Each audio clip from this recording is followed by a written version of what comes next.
this content triggers you, you'll never survive the end times.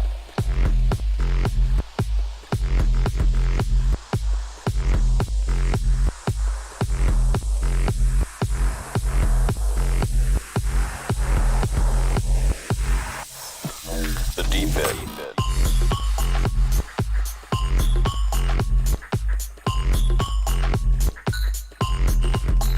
Somebody has to say it.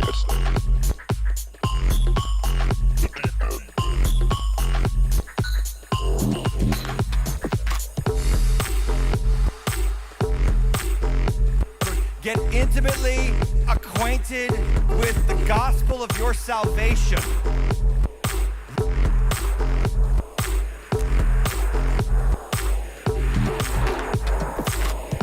YouTube.com/TimHatchLive.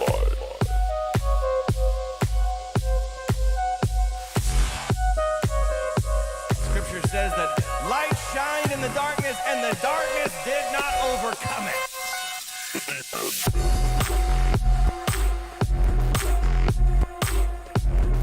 If this content triggers you, you'll never survive the end times.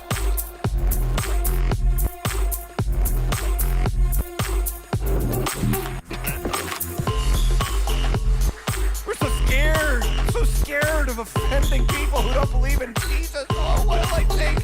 Who cares? Let's tell them the truth. Don't give me, they're just living their truth. Let God be true and every man a liar. In other words, if it doesn't come from this book, it's not true. Lawlessness abounds in America, ladies and gentlemen. Lawlessness abounds in America, and the truth is cast into the streets. Plus, some universities want you to mourn, not celebrate Thanksgiving. I have to issue a retraction from last week as well. And we take your questions on retirement because you know what? The financial issues are getting worse, and you need to be ready, and there's a way you can. Welcome to your favorite night of the week. This is The Deep End on Tim Hatch Live.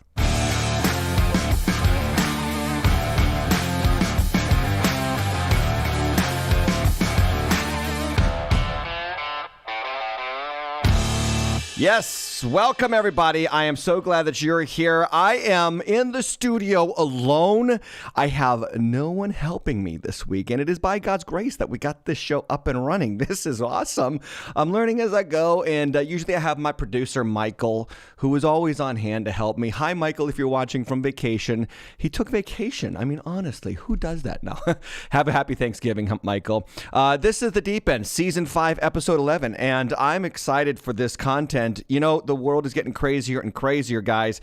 It's getting crazier and crazier. By the way, if you want to preemptively like the video, I'd appreciate that. Subscribe and give the beard some love, and also ring that or click that notification bell so that you can get notified on your smartphone when we are live. The world's getting crazy. The news is just getting awful.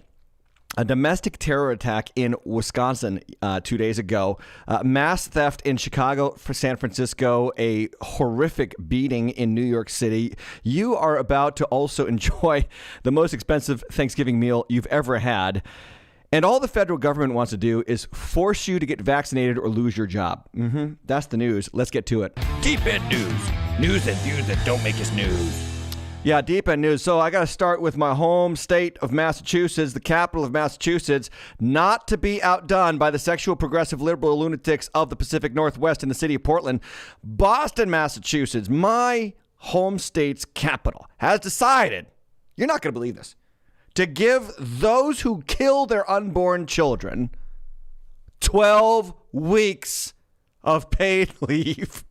12 weeks of paid leave if you have an abortion or your significant other has an abortion. This from informationliberation.com. Boston would give employees 12 weeks paid leave after killing babies in the air in abortion. So Portland, the city of Portland, reported about this a couple weeks ago. We'll give you 3 days off to grieve the killing of your unborn child. Boston has decided you need 12 freaking weeks. 12 weeks. This is reported in informationliberation.com. It's also reported on lifenews.com. Here's the content from the article. Quote, the city of Boston now allows employees to take up to 12 weeks of paid leave when they abort their unborn babies. The New Boston Post reports the city council passed the amendment to its parental leave policy on September 15th. The vote was unanimous, and acting Mayor Kim Janney signed it 2 days later. The new parental leave benefits for city employees allow 12 weeks of paid leave for men and women. So if you knock a girl up and she gets an abortion, you get to take 12 weeks off on the taxpayer's dole. How about that? For any kind of pregnancy loss, including abortions, according to the Post, the policy also allows leave time for parents of newborns and adoptive parents, which I can get on board with, newborns and adoptive parents. But kill a child, get a vacation. That's literally what Boston, Massachusetts is doing for their city employees. And the taxpayers of Massachusetts, which do fund in some small ways and many other ways the city of Boston, are going to be paying for this out of their pockets. This during a recession. Not a recession. This during heightened inflation. I mean, it is getting kind of nuts what's happening in America's cities. And it's kind of becoming exactly what Jesus said would happen in the end times. I want to get to that in just a moment, but I want to show you a couple of more news articles. Our nation's cities are being handed over to the wrath of God. Remember Romans 1:18? We talked about that on Deep Dive in episode 1. The wrath of God is being revealed from heaven against all lawlessness and unrighteousness of men who suppress the truth by their unrighteousness. So as our country continues to suppress the truth of God's scripture, as our country continues to move away from the scriptural truths of the gospel, of the Bible, God is allowing us to get exactly what we asked for, and that is lawlessness, the wrath of God being revealed against us, most notably in our cities. So 3 headline articles here. San Francisco Bay Area stores ransacked. Retailer warns leadership invited chaos amid looting streak. In the city of Chicago, 14 people steal $120,000 worth of Louis Vuitton merchandise. At least these looters have good taste. I mean, honestly. And then this hideous news item from the city of New York. A group of people in New York City attacked a man in a wheelchair. I don't even want to show you the video. It's so disgusting. From November 8th there. You see it on the screen. They beat him up, tossed him out of the chair, and stole his money. This is what's happening in American cities. What on earth is going on? Do you know what's going on? Lawlessness is increasing. And a guy named Jesus had something to say about that 2,000 years ago. Matthew 24:12. And because lawlessness will be increased, in other words, you're going to see respect for the law decrease, and just this general let anything happen increase in the world, and that's going to cause the love of many to grow cold. Now, there's some debate about whether he's talking about brotherly love or is he talking about love for God. I believe it's both, and that's what's happening now. You see less and less Christians. You see less and less Christian faith in the world today. You see a lot of people apostatizing, departing from the faith. The new popular way of saying it is I'm deconstructing my faith. Have you heard this? Have you heard this nonsense? I'm deconstructing my faith, which means I'm just apostatizing with a cool name for it. Jesus says in verse 13, but the one who endures to the end will be saved. Oh, by the way, in the next verse, he says the gospel of the kingdom will be preached in every nation as a testimony against them, and then the end will come. In other words, it looks bad. It looks dark. The news is nasty, but the good news is still going forward. Amen, amen, amen. And it's going to be a testimony against those who reject it so that no one has an excuse. Romans chapter 1 language again. No one has an excuse. The gospel goes forward. And you got to realize this, guys. I only share the news to share with you a Christian biblical pastoral perspective of it. And that is this, that as bad news increases, good news advances. The gospel is going farther and faster than ever before in our history. And according to missionary statistics, the 21st century has exposed more people to the gospel in the first, 21 years? It's 2021, right? In the first 21 years of this century than the entire 100 years of the last century. That is, technology is helping us spread it. That is, travel is helping us spread it. And man, I'm telling you something, Jesus is coming soon. Endure to the end and you will be saved. Okay, now, guys, I take this seriously. I have to make a retraction from last week, and that's going to bring me to the deep end commentary. Let's go there. When you don't know what to do, or what to believe, when you need commitment to truth, turn to the deep end commentary. Deep End Commentary. Last week on the Deep End Commentary, I did a segment called the Divide and Conquer Circus.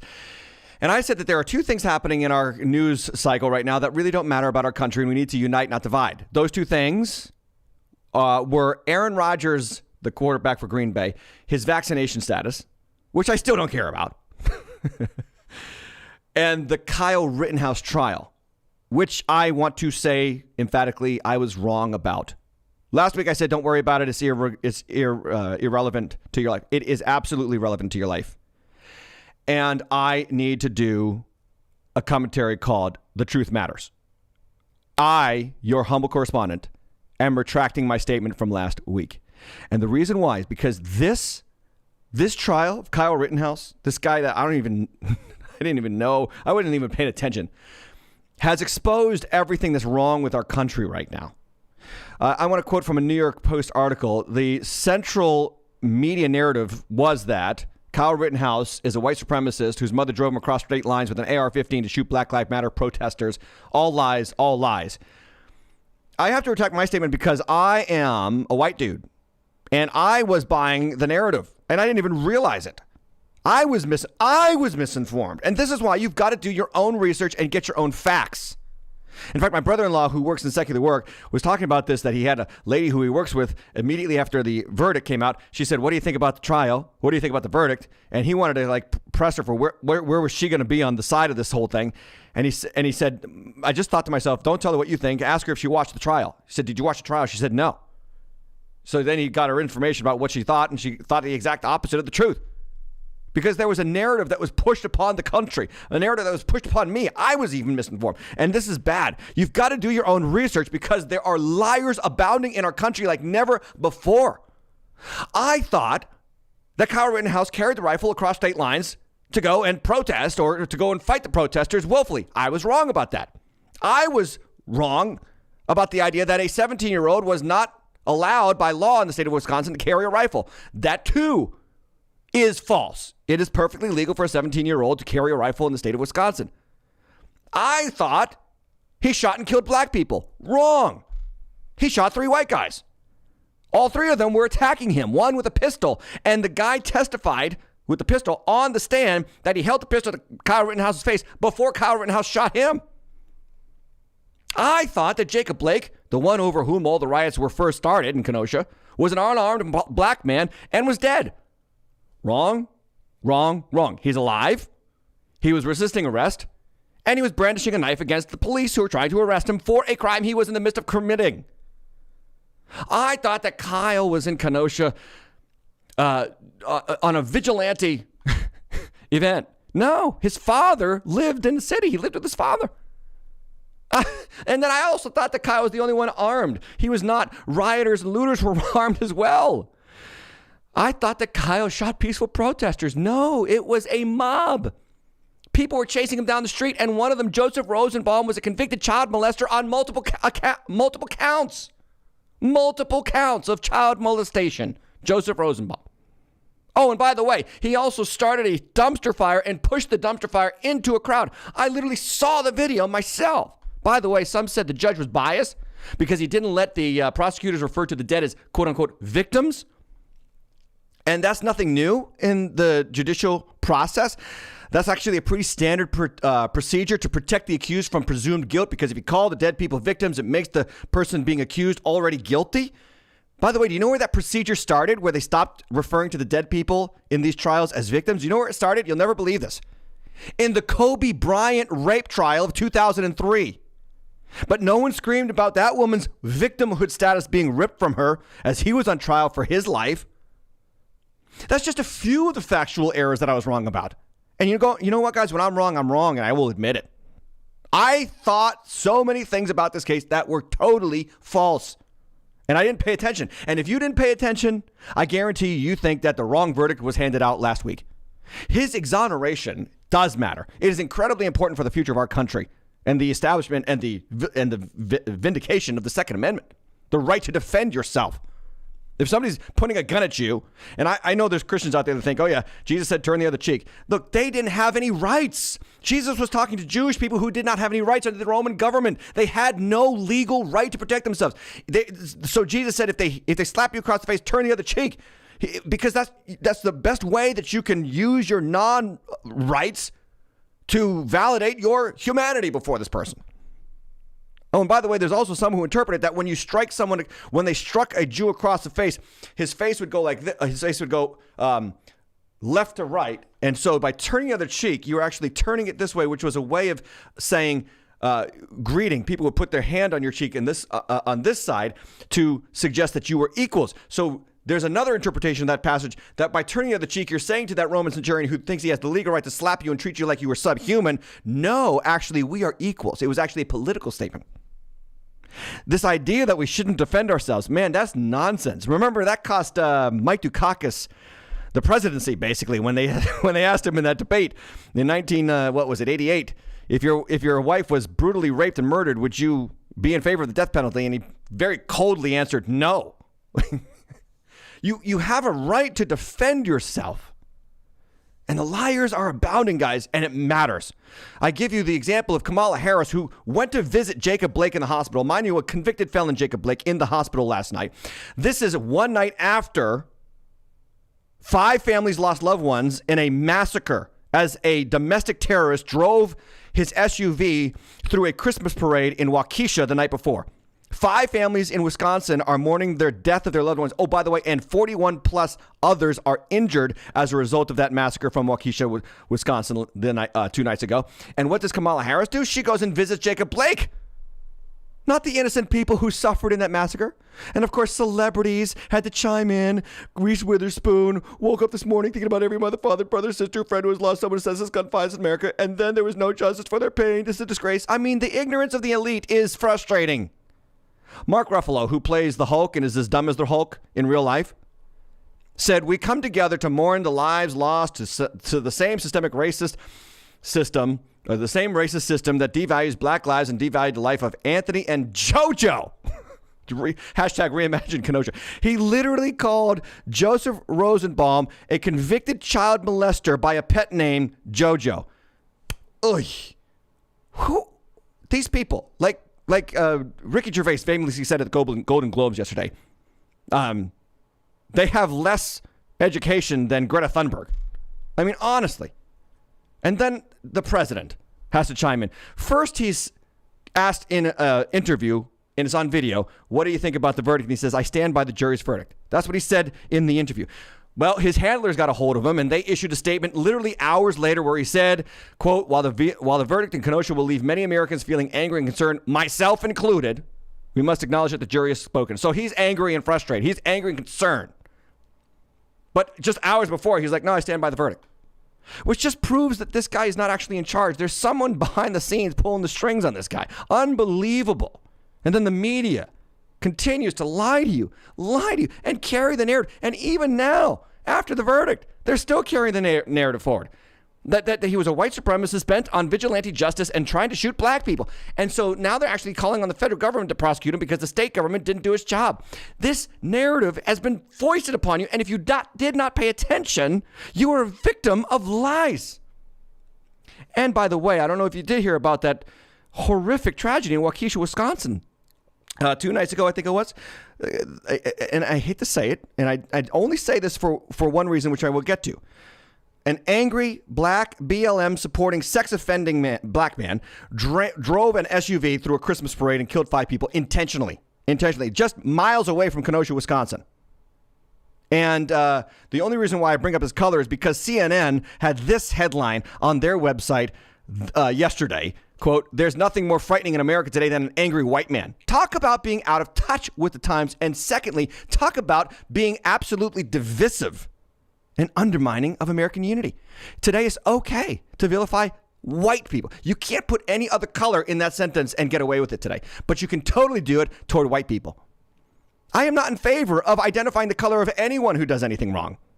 I'm not in favor of vilifying any particular color of people because of some person of that color committing a crime anywhere.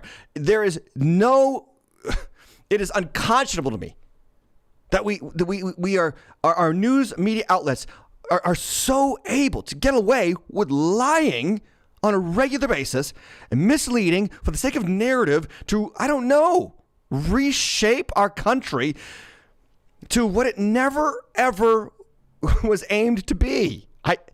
And you need to be aware of this. And yes, I am retracting my statement. This trial mattered. And I want to say something.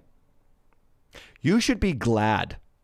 You should thank the living God of heaven that the right to a fair and speedy trial is enshrined in the United States Constitution, Article 3, Section 2, and the Sixth Amendment.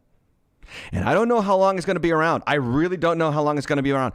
We don't try cases in the court of public opinion or in the court of media narrative. We try cases in this country on the facts. And thank God the facts are still the facts and the facts won out. By the way, it was Thomas Jefferson who endorsed the Sixth Amendment, saying, quote, "I consider trial by jury as the only anchor ever yet imagined by man by which government can be held to the principles of its Constitution, period," end quote, Thomas Jefferson. And again, I don't know how much longer we're going to have the right to a fair and speedy trial based on the facts. I don't know, because you know what?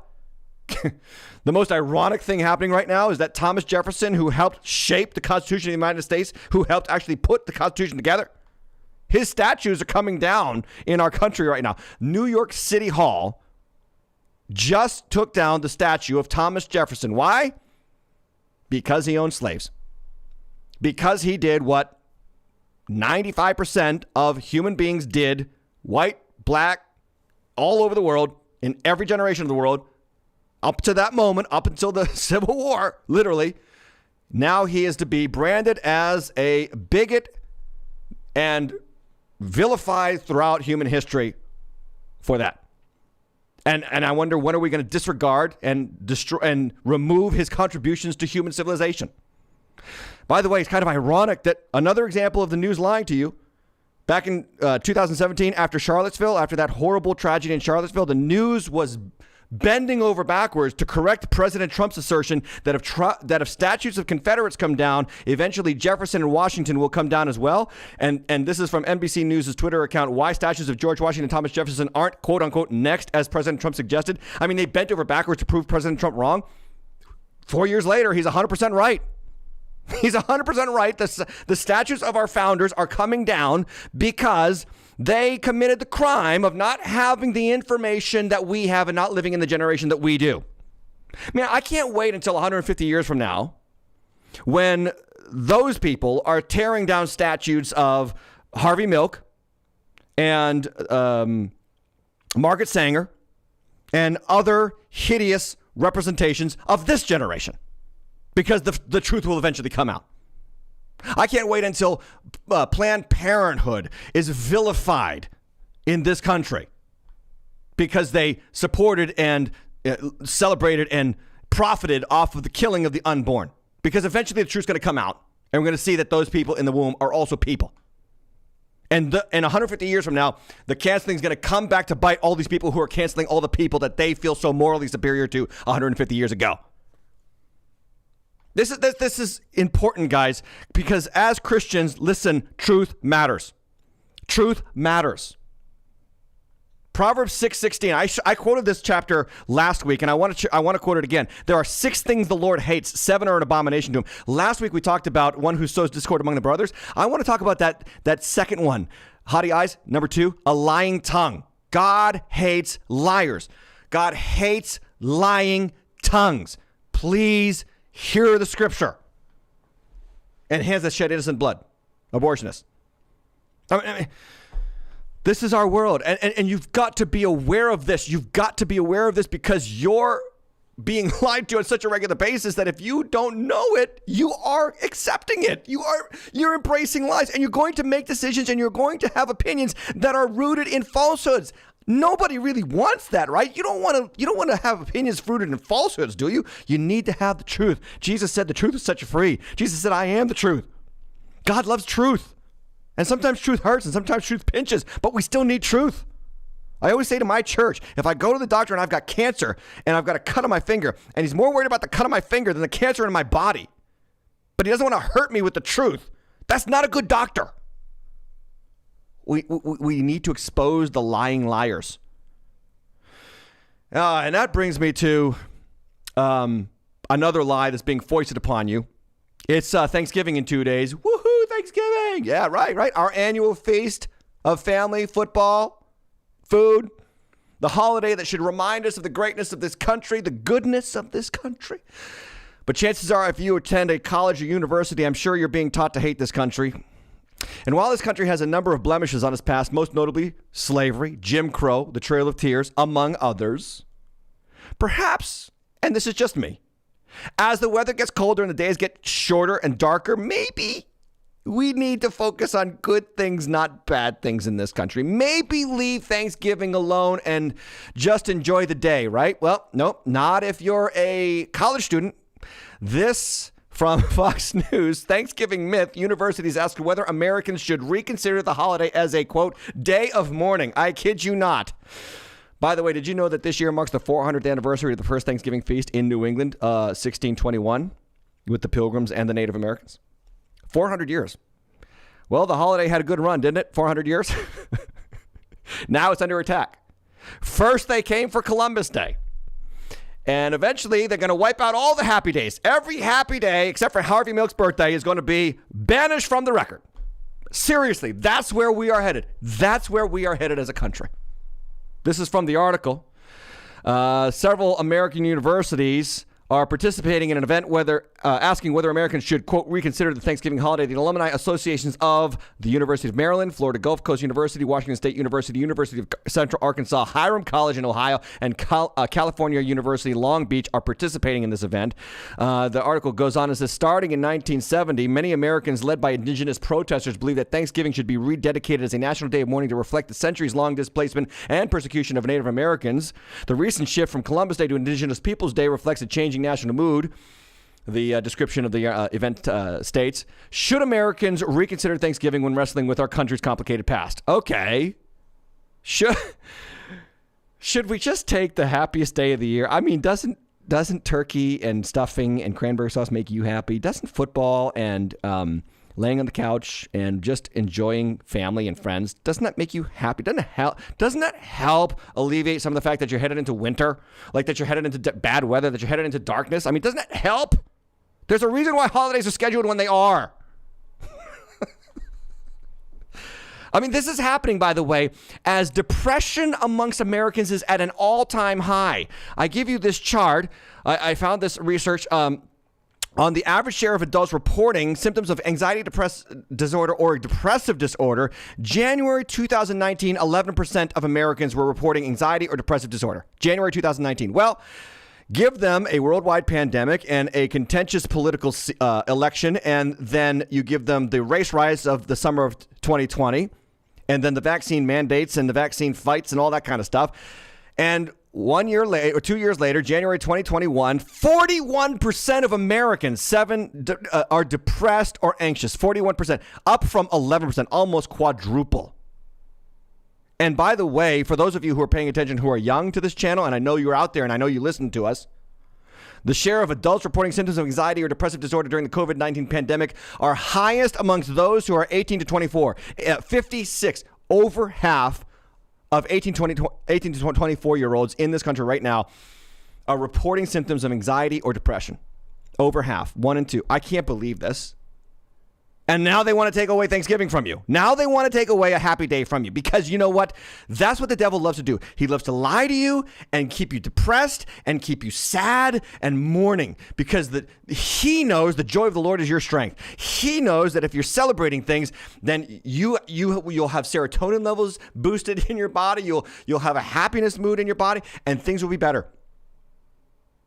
Guys, we are in a battle for the souls of men and women. And these facts that I bring up here on the deep end matter. These things matter. We cannot just tiptoe through the daisies anymore as preachers and teachers. We've got to talk about what's happening. We've got to call it what it is. We've got to label the liars so that God's people know the truth. And I'll do it. And I know it's not going to make me popular as a preacher. I know it, but I don't care. I care more about God's people than I care about being liked by the Christian establishment. Anyway, we've got to talk about Thanksgiving because you know what? Thanksgiving should never go away. And there's a couple of reasons why, and I want to tell you about that on Deependopedia.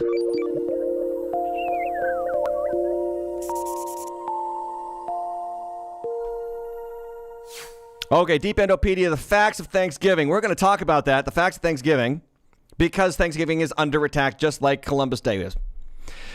Here's the facts. In 1620, 102 pilgrims sailed on the Mayflower to America searching for religious freedom and a new life.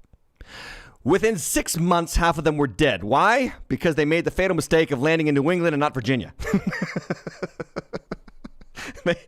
And that's only a joke that New Englanders can understand, because when you land in New England and you have no plows and no salt and no coats, and you land in November, you're in for a hurt. You're in for a world of hurt.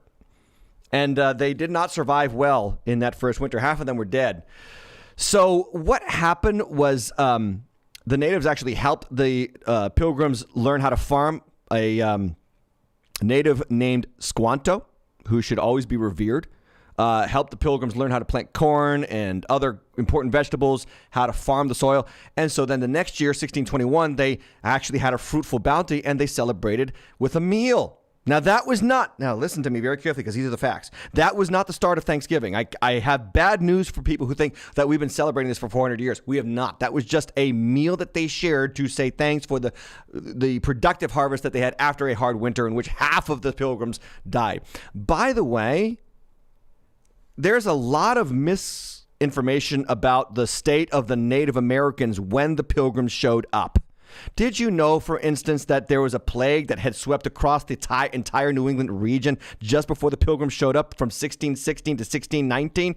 And actually upwards of 100,000 natives died, so much so that their population was like at 5% of what it was before the pilgrims showed up.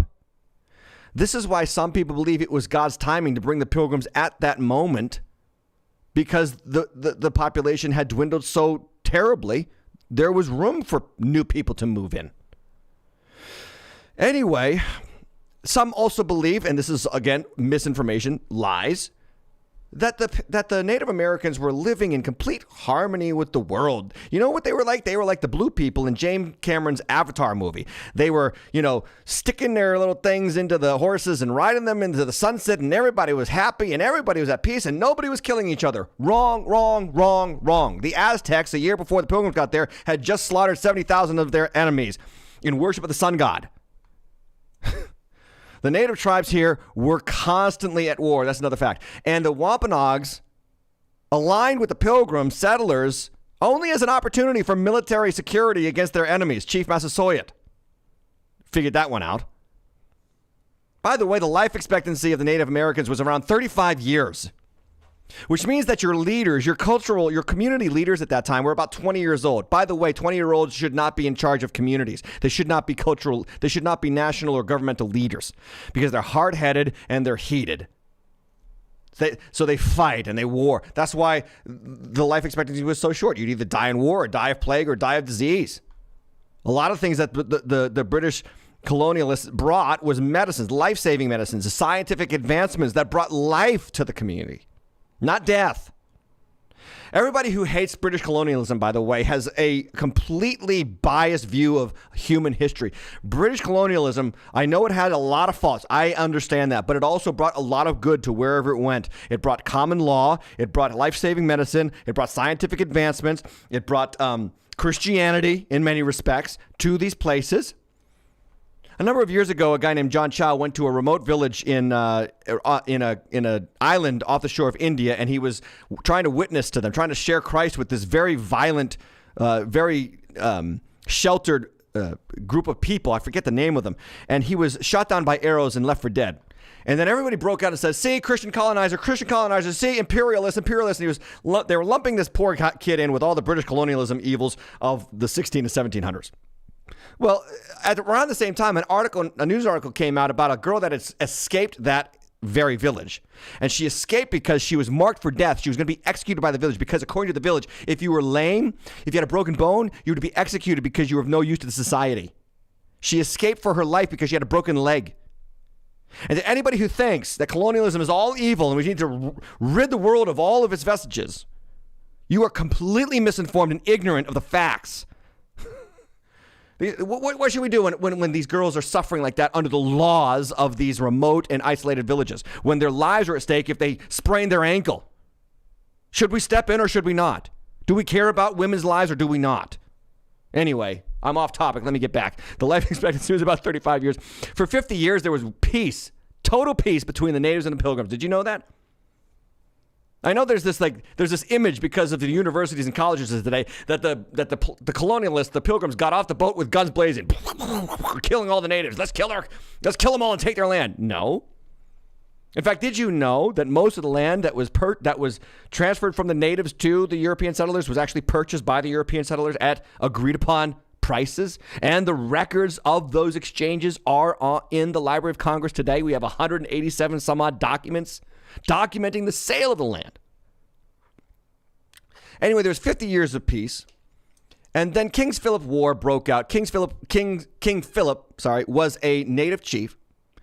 And he was the son of Massasoit, and he didn't like the pilgrims, and he saw them as a threat, and so he started a war. He started the war, not the pilgrims, the natives. And it is the bloodiest war per capita in American history. By the way, everybody says, well, the colonialists had muskets. Yes, but the Native American warriors had bowmen who were able to shoot 5 arrows at a time, often out-equipping the English on many occasions. Now, lest you say, oh, here we go, he's whitewashing history, typical white guy, typical white heterosexual cisgender male. No, I will agree that yes, and I know the facts are these, settlers abducted natives and sold them into slavery. In fact, it was explorers, not settlers, that actually kidnapped Squanto, brought him to Spain, sold him into slavery. Oh, and here's a hot fact. It was actually Catholic friars in the Spanish Catholic Church who set Squanto free and sent him back to New England just in time to teach the pilgrims how to farm the land because he learned the language of English and Spanish when he was captive. You got to know the history, friends. And I will admit also that the Native Americans attacked and imprisoned some settlers, including John Smith, who was barely saved because of Pocahontas. There was a lot of bloodshed. There was a lot of heated civil discord between the natives and the pilgrims. And arguments can be made on both sides about who's to blame for all the carnage. But you know what they were really like? Listen to me very carefully. You know what they were really like? They were a lot like us. Divisive and hateful. Not looking for facts. Just fighting for all their sides. Just fighting for all their views.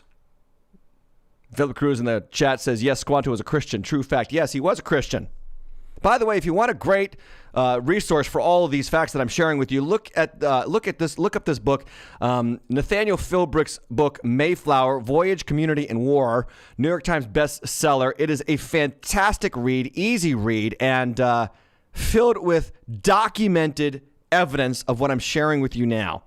So how do we get Thanksgiving? That's an important thing, too, and I want to go over that in closing of this Deependopedia segment. First off, the Thanksgiving holiday was unofficially started by George Washington as a day of prayer and reflection in 1789 after the Continental Congress was formed. And so, after the Revolution and then the official Congress was started. And so we decided, look, we got to pray. We got to reflect what God is doing in this world. And George Washington called on the nation to do that. And that was kind of like an unofficial Thanksgiving. Well, Thomas Jefferson, who believed heartily in the separation of church and state, and John Quincy Adams and the rest, his successors, really didn't want to carry that tradition because of the prayer and nationalism that would represent. So it never really took on as a national holiday. Fast forward to the 1850s, and American history starts to get explored. The country needed an identity. The North was free. The South had slavery. Nobody knew who they were. America was still a very young, almost toddler-esque country at that time. And so they start to research some of the facts that I'm showing you now. And yes, maybe they did show a slanted view of it all. Well, fast forward a little further, and then the country breaks out into a bloody war, civil war, the bloodiest war in American history. And during the Civil War, President Lincoln inaugurates the first official Thanksgiving holiday, again, to give thanks and to reflect on who we are as a nation, because he knew that a country that had been divided needed something to rally around. They needed happiness. They needed joy. Wasn't named a holiday, by the way, until FDR, Franklin Delano Roosevelt, in 1941. And he made it a national holiday because he knew that the country needed a morale boost from the Great Depression and an economic boost. And so I just want to make something very clear here. The holiday that we're going to celebrate in 2 days has only been around since 1941. Anyone who tells you that this stretches back to 1620 and is all rooted in, white supremacy and racism of the Pilgrims who massacred the Native Americans and stole their land is lying to you. Because it's only, 80 years old. FDR, 1941, officially. And let's be honest, today it's really just about three things. It's about food, family, and football. Right before we spend too much money on Christmas. That's what it's about. And these facts matter because liars are abounding. Liars are abounding in our world. Thankfully, not everybody agrees with these secular university lunatics who want to rob the young people of any vestige of joy and gratitude about what they have as Americans. Thankfully, there's one Harvard professor from Inc.com article, 3 things that will make you happier than winning the lottery. This is Harvard professor and author and TEDx speaker Sanjeev Chopra.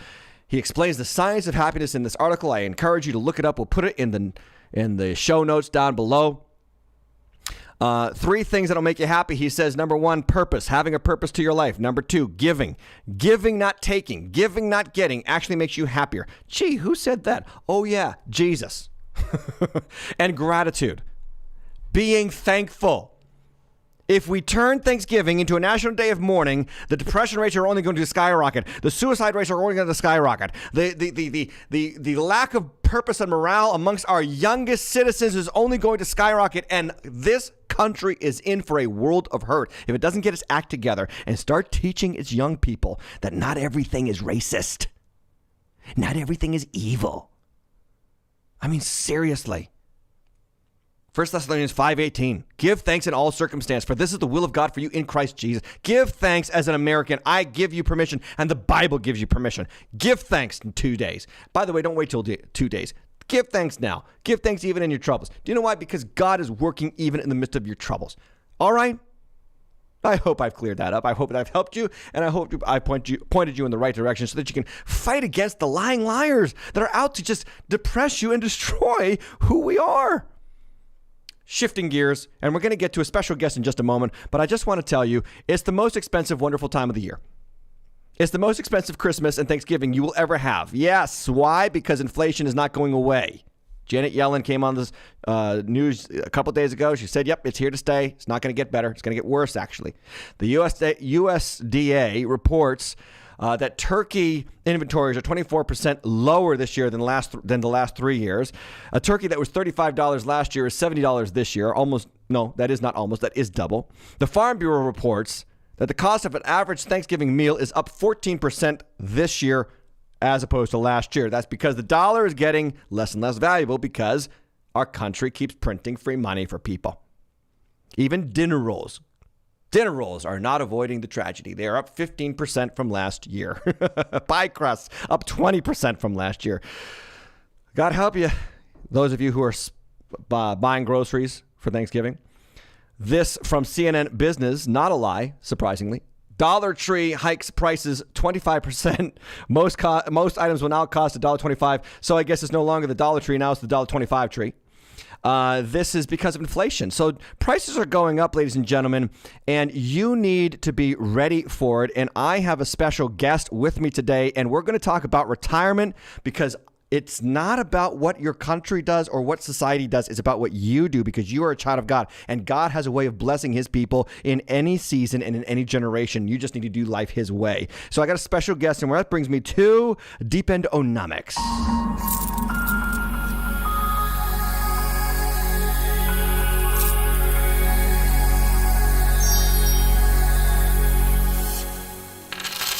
Yeah, Deependonomics special guest Doug White, and I want you to ask questions below in the chat. If you have a question about retirement, please in the chat below questions, or if you want to do it anonymously, 508-316-9333. And Doug White is joining me via Zoom. Hey, Doug. Hey, how are you, Tim? Good, and welcome to the show, The Deep End, and you must be excited. This is a Wonderful opportunity for people. This is super exciting.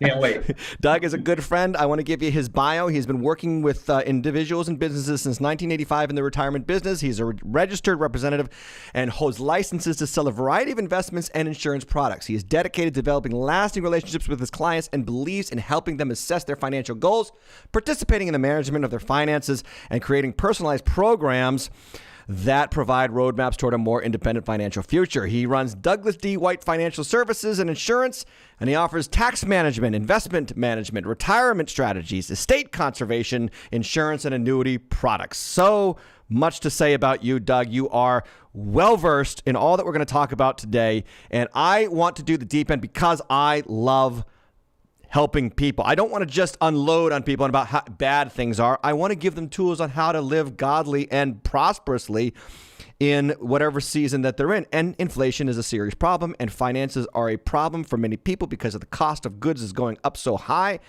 So what do we need to do to make sure that we retire well? I did a couple of episodes ago, I did a thing about how to manage money. Today we're talking about how to save money. So Doug, right off the top, is there anything you want to lead with before we get to the top 10 retirement mistakes people are making?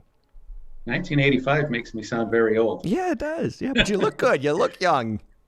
But we're going to talk about the 10 mistakes. But the reason I talk about the 10 mistakes is so that we can say, how do you correct those mistakes? Yeah. And how do you get out ahead of them? So the first one that we want to talk about is procrastination. And that's a big word. What's it mean? It means putting off till tomorrow something that you should be doing today. Yeah. So what happens? What are the reasons why people procrastinate? Maybe there's just a lack of understanding that retirement's coming. Even if you're young, you're going to realize that retirement is coming quicker than you think. The other is maybe your finances aren't in order and you don't think that you can start putting away a little bit of what you earn every day. So earn $1, put away 10 cents. I want to thank Dan and Lisa for being there with Financial Peace last week because, you know, they can help you get through that. If you don't have the finances in order to be able to start doing this, get them in order quickly and don't procrastinate on that. But don't procrastinate on starting to save a little bit. Yes. The sooner you get going, it's a little bit over a long period of time instead of a lot for a small or a short period of time. When should someone start investing in their retirement? What age would you say? Well, start saving right away and then start investing in your retirement once you're 18 years old. 18 years old, So- really? Wow. Yeah, you get a part-time job, put 10% of it away, find out if that employer has some kind of a planned savings through your paycheck. That's a way of taking the government's money, making it work for you because you're able to take money out before the taxes. Yeah. And when you take money out before the taxes, it gives you a higher take-home pay. Can I say I'm 18 and say I just got my job and I got my paycheck. What's the first thing that I should do to invest in my retirement? What's the first thing I should do? If they don't have a retirement plan at your work that you can say, hey, put 10% of my next paycheck into this plan and pick some growth stock mutual funds. The younger you are, the more aggressive you can be, then open up your own IRA. Open up your own IRA, and you can do that where? At the bank? You can do it at a bank. You can do it with a financial advisor. You can do it you can do it on your phone now. The kids are now using, these soft banks, and they can open them up right on their phone. All right. Number 2 on the top 10 retirement mistakes, Doug. Number 2 is forgetting about healthcare expenses and long-term care. So we all take healthcare for granted because most employers provide it. You usually pay a small fraction of the actual cost. When you get to retirement, if you're not yet 65, you have to figure out a way to keep your health insurance going. There's a study done that says the average American will spend $270,000 on prescription drugs and co-payments and doctor visits in their lifetime. Wow. So and not most of having that is health later in insurance- life. Right. And not having health insurance means you're going to pay for that out of your pocket. So you really got to get either your spouse's plan through their employer if they're going to work a little longer than you are so that you can be on that health insurance in the beginning of your retirement. Because, if you retire at 62 and you're not getting Medicare until 65, you've got to have a plan. And that is the law. You don't get Medicare until you're 65 no matter what. Correct. Unless there's an injury, right? Unless there's a debilitating That's right. You can qualify for Medicaid if you, qualify for some kind of a disability or an injury or something like that. Good. Thankful. Very hard to do, though. I would strongly advise people having long-term disability and short-term disability, because these claims to get Social Security early for disability, they take a very long time. Because you're working with the government. You're working with the government. They do pay you back to that date, though, that you started the claim, but it could take some time. You need something in the meantime to keep you afloat. Good. Okay, number 3. Number 3 is not having a retirement plan. This is not a do-it-yourself or a DIY project. Get with a professional, somebody who does this for a living, because they're going to be able to take into account what your age is at the time you start to put money away for your future, for your retirement. They can take into account what the inflationary costs are going to be. Ooh, that's good. What's a loaf of bread going to cost, 25 or 40 years from now?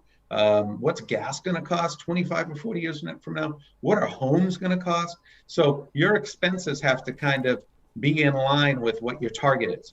Otherwise, it's like shooting at a target that's moving, and you're not going to hit it. Yeah, good. Number 4. So number 4 is retiring too early.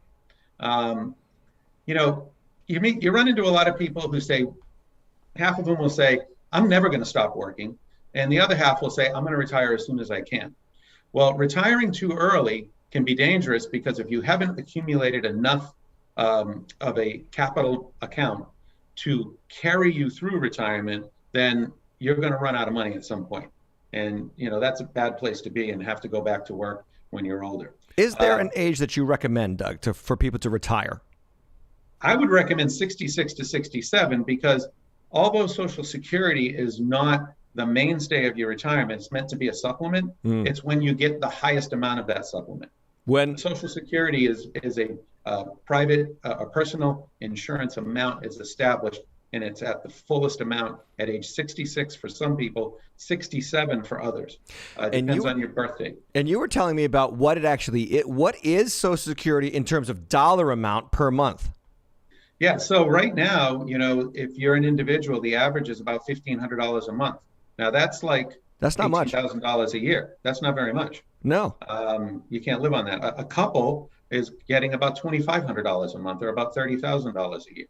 So how many people are listening to us right now, and they assume that Social Security is going to pay their bills? Yeah, it's just a supplement. You need to have money put away money in your 401k, in your IRA. If you work for a public employer, it's a 403b. You should be putting away 10% or more. The limits are much higher than that, and the sooner you start, the better off you are, because you won't miss that money once you do it on a regular basis. Yeah, that's right. You won't miss it. You'll get into the habit, and then you'll learn how to survive on less. And I always say this to Christians who fight about the tithe and about saving, because you're also a tither and you believe in the tithe. And you and I were having that conversation when we were prepping for the show last week about how every retiree that you meet with, or person planning for retirement that you meet with who is a tither, is far more well off than their non-tithing counterparts. Oh yeah, and it's because they're more disciplined. Yeah. Because in order to go ahead and tithe, first of all, you're obedient, and then second of all, you're disciplined. And if you're disciplined on that, you can be disciplined and say, 10% is good enough for Jesus, then it's good enough for me, and that's a good start for both of you. Yes. Because of course, you should be giving more than that, and you should be saving more than that. Okay, number 5. Let's keep going. Number 5 is spousal pension continuation. So some of you work for public employers, and you're going to get a pension. And when you have to make a decision on that pension, it's going to come in 4 different flavors: A, B, C, or D. And what happens is A pays you while you're alive, and then there's no more money when you die. So that would leave your spouse without having that pension income after you die. Option B will pay your spouse some money after you die. Option C would give, I believe it's 2/3, and option D would give like half. It'd be 50%. And who's offering these options? The pension company that the employer has hired to do their pension plan. Okay. Every state, most of the pensions nowadays are public employers. So check with the plan that was written for your employer to see what A, B, C, or D are. But it does mean that you get, for providing for your spouse, you'll get a little less monthly pension now, but your spouse will be able to continue some portion of it after you pass away. Very good. Number 6. Number 6, budgeting for hobbies and travel. See, retirement is more like a lifetime of Saturdays. And a lot of times we travel on Saturdays, we go fishing, camping, hunting, we go to the movies, we go to fairs, we go to concerts, we do a lot of things on Saturdays that we don't do during the week when we're busy working. Well, retirement becomes a lifetime of Saturdays, and that costs more money. So not accounting for what that's potentially going to cost, and only budgeting for what your needs are, the 4 walls. When you take Financial Peace, they talk about the 4 walls. You're also going to want to have another fund for these fun things that you want to do. Yeah. Because that's what you're looking forward to in retirement. Yeah, that's good. That's a good point. It's an endless array of Saturdays. I love that point. Okay. Number 7. So now number 7 is having a will or a trust, because you're not going to take this with you. When you go be with the Lord, you're going to walk around on streets of gold. So that's what they really think about gold up there. They pave the roads with it. They pave the roads, yeah. But there was a story I heard about a woman who, her husband said, when I die, I want you to put my money in the casket with me. And, he died. And at the funeral, she walked up to the casket and she had this box. And her friend said to her, "Oh, did you really put his money in the box in the casket with him?" And she said, "Well, I wrote him a check. So after 7 days, I think we'll see what happens after that." But seriously, that's a preacher joke right there. Seriously, you want to have a will, you want to have a trust, because that's going to dictate who gets your money. Nobody wants the government to take all their money. So if you worked hard for it, get a will, get a trust, give to your church, who's been giving life-saving preaching to get you into heaven. Yeah, and soul you saving. want to continue that for the next generation. What's a soul worth? And leave some for your family. Amen. Amen. Amen. Good, Doug. Number, what are we on? 7. 8. Number 8, housing. So where are you going to live when you retire? Are you going to move to Florida? I mean, that's the state for, the newlywed and the nearly dead. Are you going to stay in the house that you're in? Some of us, we've gotten these McMansions. Are you going to want to trudge all the way up to the 2nd floor? Are you going to want to trudge down into your basement? Do you want something more manageable? If you are going to stay in the house you're in, and you have no trouble as a younger person maintaining the property and living in it's a larger house. A lot of times people want to downsize for retirement. Maybe what you want to do is get somebody to come in and do these things for you. That's an expense that you have to think about. Or maybe you were starting late in your retirement, you procrastinated, and you need the equity out of that home, and then you're going to downsize. Yeah. So housing is a consideration. And then number 9. Depending on Social Security, we kind of covered that earlier. Social Security is meant to be a supplement to your retirement. Yeah.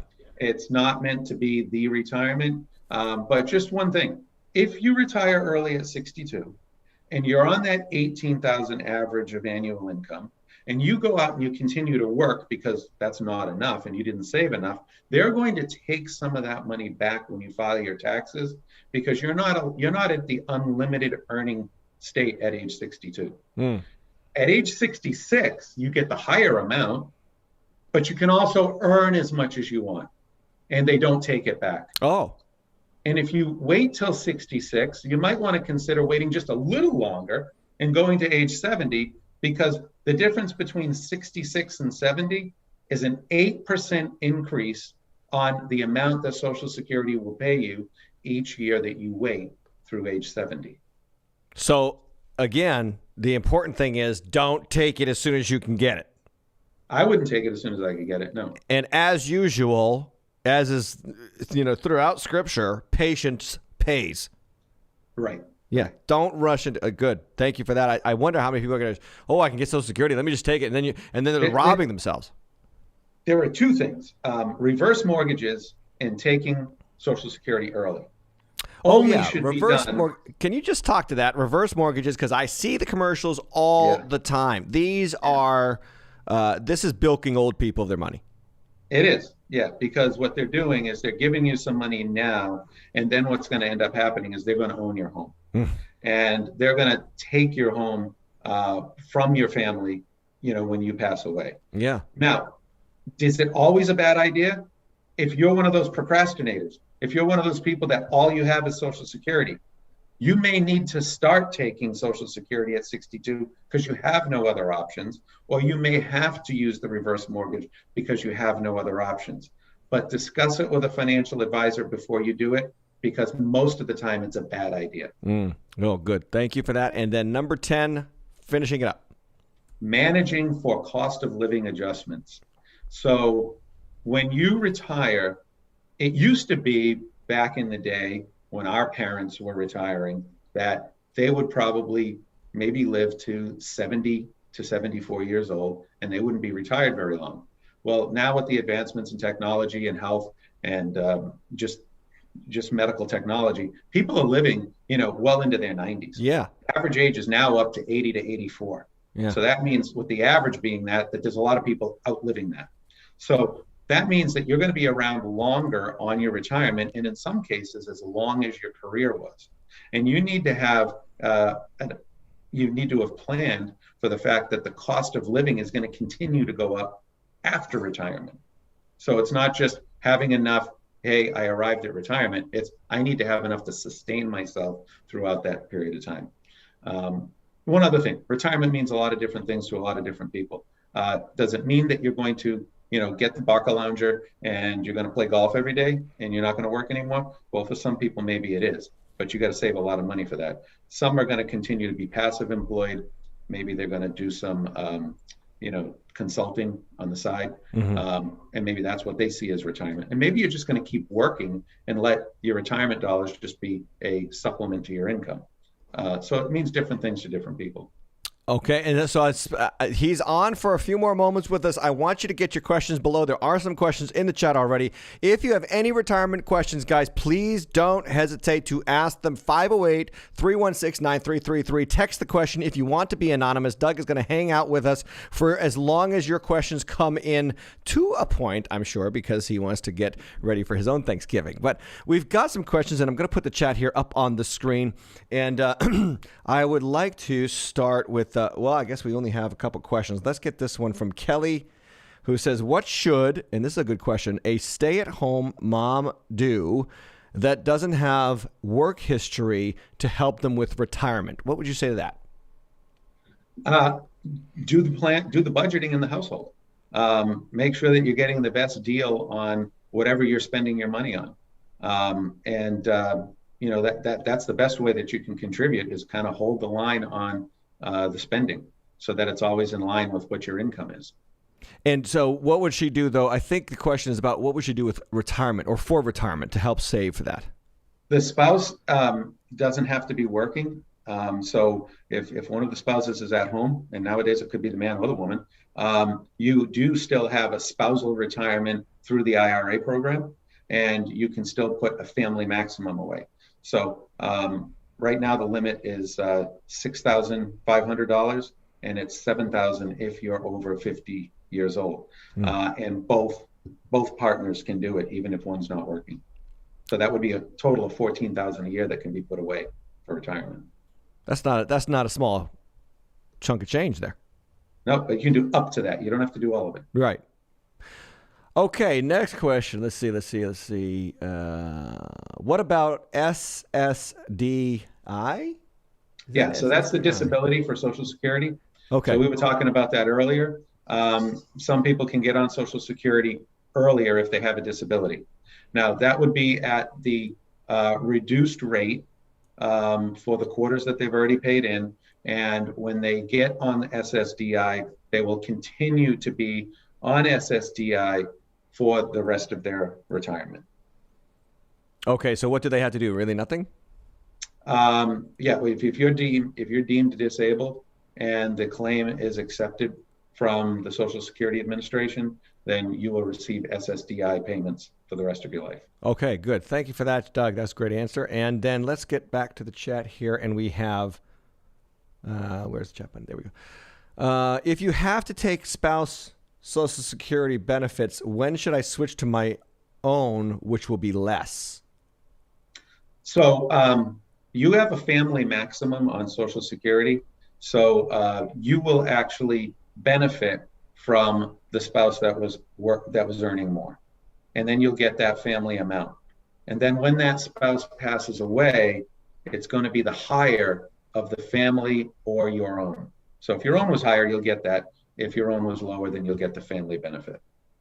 What the question was, when should I switch to my own, which will be less? So the answer again, if it's less, you won't want to switch to it. You want to switch to the higher. You want to be on the one that's higher, the family maximum. Okay. So, sometimes there's a difference in age between the two spouses. Yeah. So if one goes on retirement earlier, and they didn't make as much money as the one that's waiting to go on, then you'll get that increase when the higher earner goes on to retirement. Okay. So in the chat, this woman who asked that question, Linda, she said he has already passed. He's already passed. Okay. So then you're going to get the widow's benefit. And that's either going to be the family maximum or the widow's benefit, but whichever one's higher. Okay, that helps. Let us know, Linda. If you have any follow-up questions, please put them in the chat below. Thank you for the question. And then Shaney, 1619, can you recommend a specialist in the area of mass that can help with all these plans and advice? I wonder if you can recommend someone. Doug, throw out your website there. Show us the sign. Yeah, put it up on the screen. DouglasDWhite.com, ladies and gentlemen. Get a hold of this guy. He's ready to go to work for you, and he will do a great job. He, full disclosure, he takes care of my retirement account, and I thank God for that. He's a friend, but he's also fighting for my future, and he does a fantastic job. And I know I've known Doug for many, many years. Christian elder in my church, solid, truthful, honest, and kindest guy you'll ever meet. And you want to have a guy who fights for you, who's anointed with the Holy Spirit, and that's what Doug is. So check that out, DouglasDWhite.com. Let's see, questions. No more questions. It doesn't look like anybody's questions any more questions are coming in. Matthew Casanelli says something here. He says, my only hope for a good retirement is to become a TikTok auto-tune singing sensation that uses fortune cookies as drums and chopsticks as drumsticks. Okay, so maybe speak to that. You just got to get a lot of likes and subscribes. That's what you got to get. Yeah. But you know what? Speaking to the larger issue there, which is, I know where Matt is. He's actually in Guatemala serving us as part of our church in the ministry there, in the missions field. But, even a guy like that, there's got to be something that you can say, wow, he could do some things to help himself for the future. Well, yeah. I mean, you make $1, save 10 cents of it, and you can still have your investments because you're still a citizen of the United States. So, take advantage of the compounding of interest, even if it's not very much.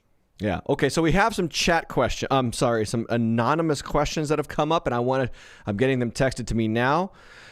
Question comes from Anonymous. What are catch-up contributions? What are catch-up? Not ketchup, the thing you put on burgers, but right. What are catch-up contributions? Yeah. When you catch up, you're at age 50, and you're allowed to put a little bit more away than you could before age 50. So, for instance, on the catch-up contribution for an IRA, you can go from $6,000 to $7,000. So and that's higher than the typical allowance, yes? Yeah. And it's driven by age. So even if you've put away the total amount from age 18 through they're not going to say it's disallowed. Once you hit 50, you can put more away. Okay, great. And let's go back to the chat because Matt actually has a follow-up question. That's good. Thanks, Matt. I have a 401k question. Worked for Ames a long time ago. Since they went out of business, would any of that money that accrued from that be available or still available? Yes. So the Pension Guarantee Corporation keeps the pension money and the 401k money that you had accrued. And when you turn of the age that the plan document said you are eligible to take that income, there's going to be something there. Okay. How many years you work there, the amount would be based on the longer you work there, the more it's going to be, and the shorter period of time, it's going to be less. Okay, so this is the guy who didn't think he could retire, and now you just let him know that there's something there for him that he could look up and find. Yeah, he can find it. What's maybe I could ask this follow-up question for him. What would be the first thing he should do? Like, Ames is long gone, but where should he call? So when they go out of business, he's probably whatever address he was at when he quit or when they went out of business, he would continue to get a letter from them that is an annual statement of what the condition of the pension is. So not just his pension, but the overall, what's the girth of it, though, the amount of money that's set aside for the people who are on that pension.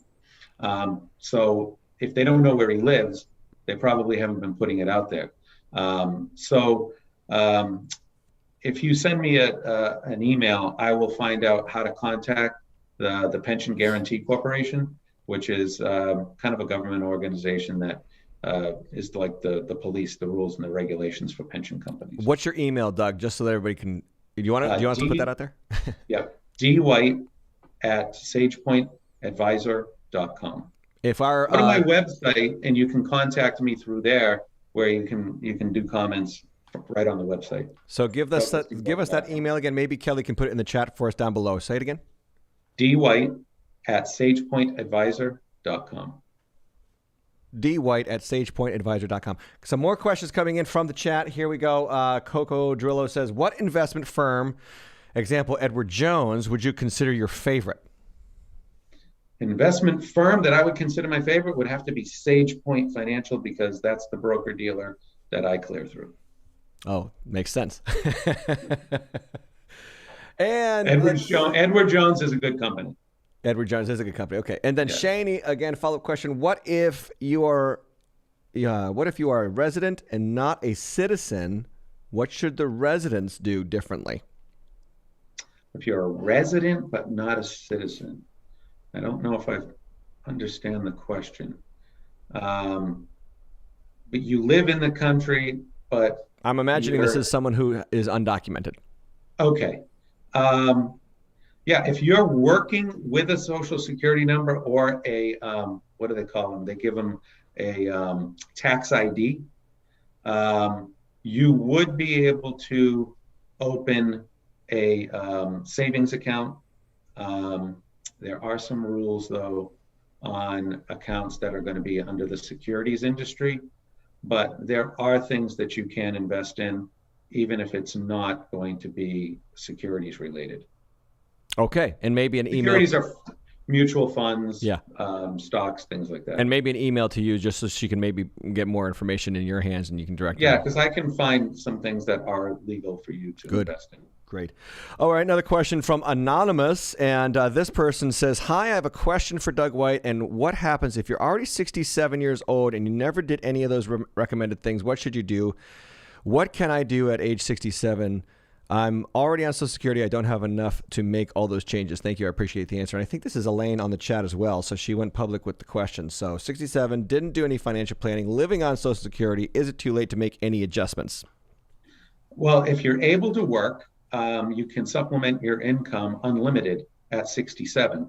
Actually, if you were born before 1963, you can actually do that at 66. So supplementing the income, would be passive work, consulting, getting a part-time job, or that kind of thing. And you can still, as of last year, when they made some rule changes, in retirement, you can put money into retirement plans. So if you can organize your budget well enough to come up with some money that you can save that into an IRA even after retirement. Good to know. Good to know. That's new. Yeah. Questions below or 508-316-9333. We'll give it a couple more seconds. Doug, it's been a pleasure to have you on here and really appreciate your input. I know that people struggle with this, and it's another thing that people have got to be aware of because it's your choice. It's your life. Don't, and again, fall into this The lie of our age that the government wants to keep perpetrating is that they're going to take care of you from cradle to the grave, and they're not. Yeah. And I can't stress enough, if you're a younger person and you don't feel like you have the money to start saving, I strongly advise you to get a hold of Dan and Lisa. Get yourself into financial peace at whatever campus you're near, and they'll help you. And they'll help you budget and prioritize so that you can start saving. Yeah, or your local church. Hopefully you get into a good gospel preaching church, and they have the class called Financial Peace. You want to take that class. It's going to teach you how to do all these things, including saving, budgeting, spending. And I want to say, as a pastor, and this is on my heart because I'm getting them all over the place. In fact, if I open my email app right now on my phone, I guarantee you that I will see, last chance to get Black Friday savings. Black Friday sale starts now. Only 30 more hours left to our pre-Black Friday sale. I mean, this is a problem right now because people are getting inundated with the emails of what they should spend their money on. And what I do is I swipe and delete, and you should unsubscribe from a lot of these people because they know that the tryptophan's going to put you to sleep early on Thursday. You're going to wake up with all this energy on Friday and overspend. Good advice. Yeah. Swipe and delete. Huh? And swipe, delete, and block. Swipe, delete, unsubscribe, block, do whatever it takes, and don't go through the stores. Like, that might be a great suggestion and that's why I want to line you up for tonight, 2 days before Thanksgiving and before the Christmas shopping madness season happens, Doug, is I am begging God's people on this show. This show is not just, I don't want to just talk about the news to get everybody worked up into a tizzy. I want to expose, like we did tonight, the lies that are of our generation, what's going on in our world, how you are going to be a victim of your own indecision here, and that God has given you a brain. He's given you churches and pastors and the Word of God to equip you to help, not to help, to overcome these ridiculous messages and win in the end. Here's a ridiculous message that's always out there. If I only made more money. And the truth is, if you're struggling with not much money, you will struggle with a lot of money. Because if you don't budget, you don't have a plan, and you don't have priorities, you don't have your needs, your wants, or your desires in priority. And until you get that done, you'll always struggle with money. And we want to help you to stop that cycle. Yes, definitely. D. White is up there on the chat, guys. D. White at SagePointAdvisor.com. Yep, there it is. Or DouglasDWhite.com if you want to put that sign back up on the screen there for us, Doug, so that people can check out your website. Highly recommend DouglasDWhite.com. Oh, over to the other side. There we go. And we also have a follow-up comment from the chat. Margaret Trofu, Matt Castanelli, pay attention. Margaret has chatted, and she put this in there. The place where I worked went bankrupt, and I have received a pension for 15 years from the government pension fund. Very thankful for this. So it actually, you were 100% right. Didn't doubt that you were, but there we have proof. She got the money even though the place went bankrupt. Yeah, the pensions pay insurance to the Pension Guaranty Corporation while they're in a company, and if the company goes insolvent, the pension is guaranteed. Oh, and then one more question, okay? I want to just answer all your questions, guys. So if there's any last-minute questions, get them in the chat. Linda Gunthrop, one more question says, is there anything you can do in savings that when you go to spend, you are not taxed? I think everybody would love to know who we could do that. If you're saving money that you earned that's already been taxed, the only part that's going to be taxed is the interest that you earn. So if you're saving in a bank, don't worry about it. They don't pay hardly any interest anyway. But if you're putting money into a stock or a mutual fund, you're earning interest, and you will receive a 1099 on the earnings only. But when you take the money out of that account, your principal is never taxed. Yeah. And Joe Loeb says, so easy to spend money. I used to be credit cards. Now just swipe your phone app. Crazy. He's 100% right. Hi, Joe, by the way. He says hi to you, Doug. Hey, Joe, how are you? And he's right, because now it's just, your phone becomes another tool of overspending, and you got to watch out for this stuff on a regular basis. And watch out that your electronics don't get hacked, because there may not be you swiping it. Yeah, that's right. That's true too. Ladies and gentlemen, thanks for hanging out with us. Thanks, Doug. Let them know in the comments that you appreciate him, guys, down below. Doug, pleasure to have you with us on the Deep End. Pleasure to be here. You will mark the day, and I know that your wife has got a bottle of champagne waiting for you to celebrate your your debut on the show. Anyway, love to the family. Have a wonderful Thanksgiving. God bless you. All right. Thank you, everyone. Yeah.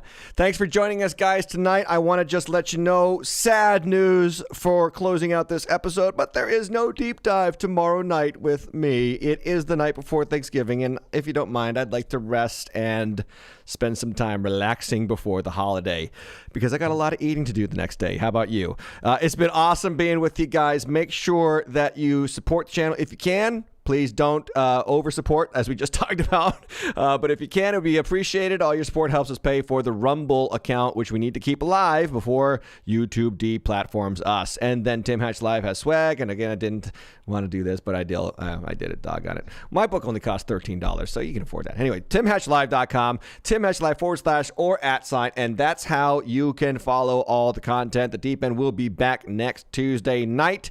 No deep dive tomorrow. But I'll see you a week from tonight on The Deep End on Tim Hatch Live. God bless you guys.